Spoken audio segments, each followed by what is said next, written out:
آپ صلی اللہ علیہ کے ذریعے مجھے اپنے مقام کا تحفظ حاصل ہوا جب اللہ رب العرش نے آپ صلی اللہ علیہ وآلہ وسلم سے فرمایا وہ اپنے مالک رب العرش کا مقرب ہے، تو مجھے آپ صلی اللہ علیہ وآلہ وسلم کی رحمت سے اپنے مقام کا پتہ چلا۔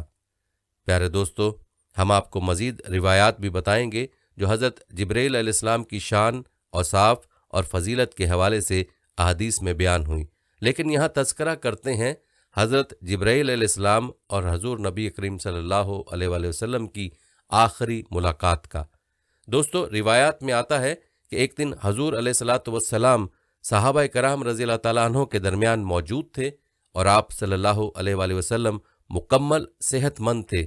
یکایک آپ صلی اللہ علیہ وسلم نے فرمایا،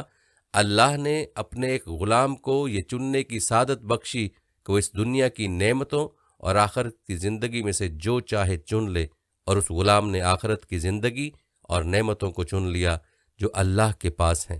تمام صحابہ رضی اللہ تعالیٰ عنہ سمجھے کہ حضور علیہ الصلاۃ والسلام نے معمول کی کوئی بات کی ہے،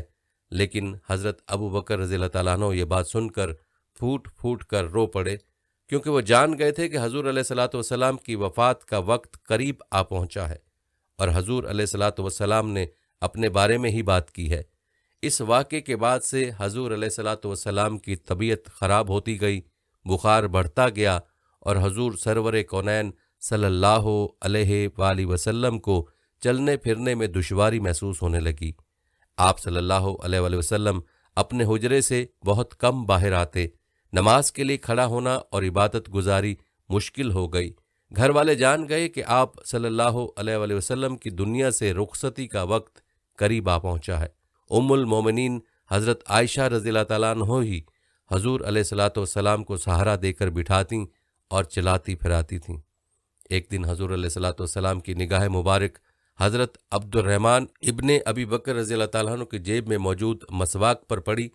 ام المومنین حضرت عائشہ رضی اللہ عنہا نے یہ دیکھ کر آپ صلی اللہ علیہ وآلہ وسلم سے پوچھا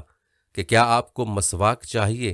آپ صلی اللہ علیہ وآلہ وسلم نے سر کے اشارے سے اسبات میں جواب دیا۔ حضرت عائشہ رضی اللہ تعالیٰ عنہا نے اپنے بھائی عبد الرحمن ابن ابی بکر سے مسواک لے کر اپنے منہ مبارک سے چبا کر اور نرم کر کے حضور علیہ الصلاۃ والسلام کو دی۔ حضور سرور کونین صلی اللہ علیہ وآلہ وسلم جیسے ہی مسواک سے فارغ ہوئے،